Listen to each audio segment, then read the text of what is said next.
Building a team. How do you build a team that supports your culture and your growth? I hear so many fitness pros, fitness business owners get frustrated. I can't find people. When I find them, they're no good. I can't keep people. They don't do what I ask. Why don't they understand what they're supposed to do? Doesn't anybody care? Why aren't they growing my business? Right? And at the end of the day, you hired them, it's your fault. We've got to accept responsibility for that. But I can give you a process and give you a structure and give you a framework. I can coach you through, and that's what I'm going to do, how to not make those mistakes and avoid a lot of that. So now you got to put your systems and your processes to good use. You got to build a team that can help you continually grow.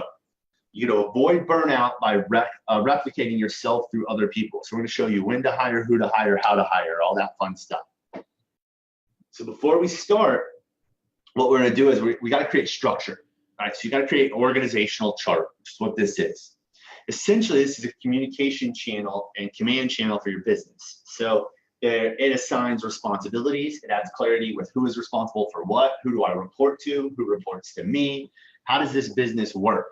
You need to build it before you start to grow. So at first, you might be in all of these spots, right? And so the way this is structured, it's CEO at the top, and then you have your like directors or VPs or whatever you call them at the next level. They're responsible for like sales and marketing on the left.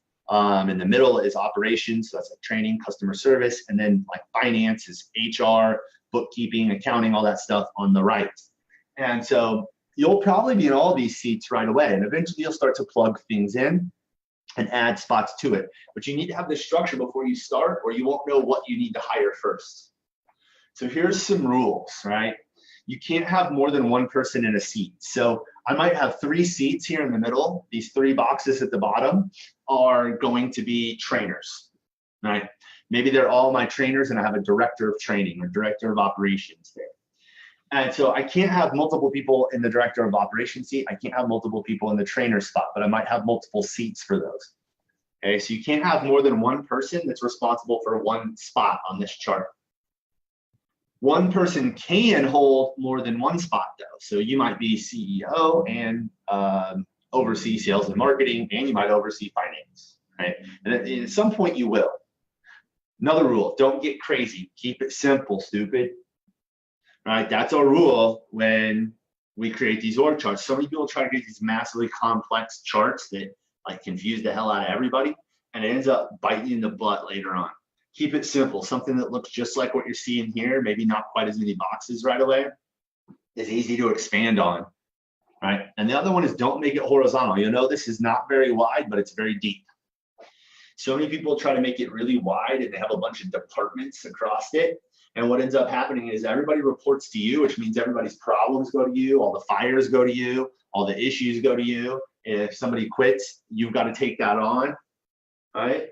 So don't make it horizontal, make it vertical so that there's communication up and down and a line that protects you at the top. Because the ultimate goal is to get you only in the spots you want to be in, right? So at CEO and training or CEO, sales and marketing, wherever you want to be, that's the ultimate goal, right? That's to be the entrepreneur, is to get to that stage.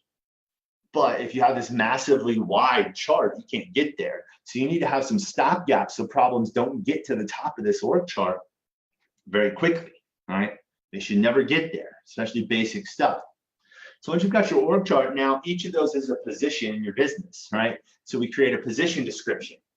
You need this because it provides clarity and focus for your team members. So before you hire someone, you create the position description. So that's made up of the title, what department, and who is their supervisor. We use an individual function statement so that it tells people this is what I do for the company. So a lot of people that work with us or for us, they are like, what the hell do we do? How do I tell people what I do? So we have a function statement. Like, I run the sales and marketing department for a company that helps fitness business owners and personal trainers grow their business. Really simple. So we allow them to tell this is what I do. And the 2 points in bold here are most important. They got to have a core responsibility. So like 3 to 5 things that's their priorities. This is the main thing you're going to hold them responsible for. And then what metrics? How are you measuring their performance? All right, so what are they responsible for? And it's 3 to 5 things. So this isn't like the long list of specific duties and responsibilities, which is on there. It's under that. But every person in the team should have 3 to 5 things that are the main responsibilities for them. right? And then the metrics that are assigned to that. Okay. Then specific duties, and then their competencies. What do they need to, what skills, competencies they need to have to make this worthwhile? Right? All this has to be done before hiring because it allows that clarity and focus, and you're allowed to hire the position, not by the person. So, going through the hiring process, what usually happens is it's all a big mess and you just do whatever you need to do and you hire out of desperation. I just need somebody to do all these things. I don't want to do them anymore. I'm fed up. I'm stressed out. I'm burnt out. I can't do it. Just give me somebody that can, with a pulse, that can do this stuff. And they dump all that stuff on them, and you hire out of desperation. You dump all that on them, and they don't do a good job because you don't have time to train them. They don't know what they're supposed to do. It's not clear. And then they quit or they leave or they get frustrated and they don't do things the way you want. You get frustrated and you fire them. All right, then you end up back at square one. So don't do that. Follow these steps. Org chart first, position description second, then you hire off that position description, right? You don't build the position around the person, you hire the person for the position. I'll say that again, don't build the position around a person, hire the person for the position. It's important. You don't take anything else from it. That's the goal from this. So a successful hiring process looks something like this. You go out and you promote the position. So we've got this position description. I know what my budget is to hire this person. I know what I'm going to pay them ahead of time. I know what I can afford, right? I know what wiggle room I might get, and then I go put it out there. I got to go get it in front. It's like marketing, right? The only difference between this and marketing is that in marketing, I'm trying to get as many people to the end as I can. And this one, I'm trying to only find the one person. I'm trying to disqualify people as fast as I can. So you have an ideal client for this position, right? You market it. You go out there, you push it out there. So promote it, do job boards, network, your social media, your clients, everywhere. Then you have a way to get applications. You review the applications, right? And I would recommend you set up something so that there's like a stopgap with the application. So, I want a one-page resume and a cover letter that's 200 words or less. And if it doesn't come back as a one-page resume and a cover letter of 200 words or less, you get dumped in the trash. Right, so I disqualify people that can't follow basic instructions. From there, I then will redo the resume and the cover letter. If it doesn't really fit, I'm going to dump it. All right, I'm not going to hope. Like, you got to fit what I'm looking for. So I'm hiring for a sales position right now, and a lot of people coming in that have zero sales experience, or their resume is like 2 things and that's it. I don't even look at that stuff. I'm time. I'm not going to waste my time interviewing and talking to people and doing that if they can't follow basic instructions, or they're not a good fit, right? You just have 0 qualities for this job. Next, do a quick phone interview, screen them. What's their presence like? How do they communicate? Do they have the intangibles?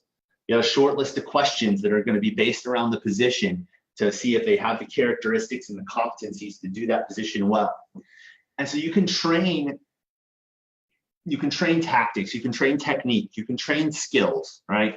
They just have to be able to have the foundations, the values, be able to communicate. They've got to have those intangibles that you need to make that position to work. That's what you look for in this phone interview. If they pass the phone interview, you schedule an in-person interview. Okay, an in-person interview, they'll meet with you in the gym and you'll interview them. This is a formal interview, a little bit longer, 60 minutes, an hour and a half, right? You're going to go in depth into what they should do. This is where we're going to qualify them. Okay. If they pass that, then they move to reference checks. You always should check references. Always ask, always check. Don't just say you're going to do it, do the work. You'd be surprised what you find out in reference checks. If they pass reference checks, make the offer. 6 simple steps to get there. Okay. So you can follow that process. And here's what employees want, right? If you're going to hire and build a team, you got to make sure you keep them, train them, and retain them. So what employees want, they want to know, what should I do and how well should I do it? They want to know, how am I going to be rewarded if I do a good job? And that doesn't mean that it has to be money. It can be acknowledgement, it could be promotions, it could be time off, it could be 100 other things, right? But they want to know, how, if I do well, what's my reward? And they want to know, how can I improve my performance? What can I do to get better? If you can answer these questions for them, what should I do? How well do I need to do it? That's in the job description, core responsibilities and metrics. How am I going to be rewarded?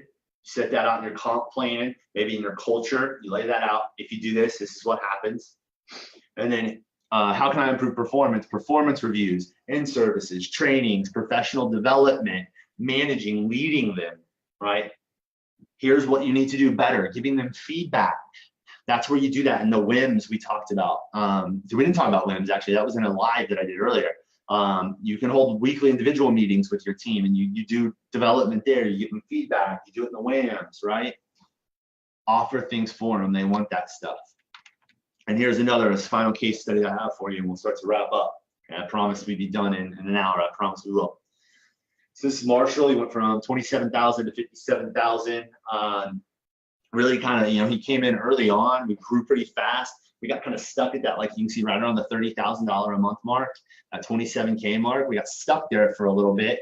And it was all because we needed to get the right structure in place for his business and the right hires. Once we did that, Marshall was able to do more of what he was really good at in the business. He had other people doing those things, and business took off. You can see he grew really fast, 27,000 to 57,000.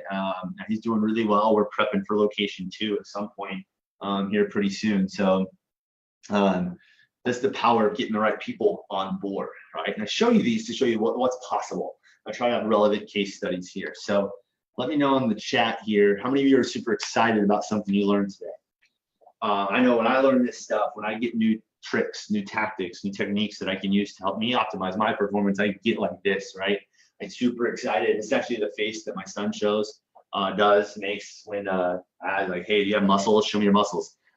This is not my son, but this always makes me laugh, right? So I'm super excited. Are you excited about something? What are you excited most about? Tell me in the chat. Let me know what's going on so we can move forward, right? I want to get you guys out of here on time. What are you most excited about learning? Is it the weekly operating routine and implementing that? Is it something you learned about the systems, piece about the hiring process or building a team? Is it nothing? What are you most excited about? And I'd love to tell you, if you're on Facebook Live, I'm not watching that right now. I'm actually on our webinar. Let me know. Systems, tools to implement. Perfect. Anything else? Anybody else? What we got? Respond with me, interact. Let me know how things are going. I know you're live out there. It's the internet world. Hopefully you're not on Facebook or social media or in your email or doing other work, right? If so, you missed some valuable stuff, right? Well, I know you're excited, but this is usually how it feels. Holy cow. You just turned on the fire hose and I'm trying to drink from it. And I don't know where to start. I don't know what to do. This was awesome. How do I make it work? How do I get it implemented? I've learned this stuff before. You've probably tried to do stuff like this before. You've probably tried to implement stuff you've learned from webinars, right? And I get it, right? So that's why I'll make it easy. How'd you like your own roadmap for success? Like, how cool would it be to have your own roadmap where you know exactly what you need to do to be able to take the next step, to implement the weekly operating routine, priority tracker, whether it's systems, to get that stuff done. Because what we have is we know there are certain things you have to implement at certain times in your business to move forward. We know what that roadmap is. We can give you a roadmap that's specifically designed to help you get to the next level, okay? No matter where you're starting from, we can help you get there. But here's what you need to do, right? And this, I told you, I'm not selling you anything. You got to get on a free coaching call with us.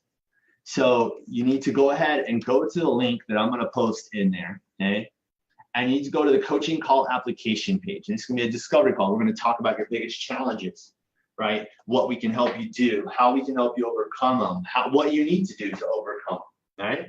You need to talk to someone on my team about what to do to solve these problems, to get this stuff fixed once and for all. We can clear up that confusion and the overwhelm that you feel from all the information out there. And I just updated this page, so if you haven't seen it yet, click that link and get there.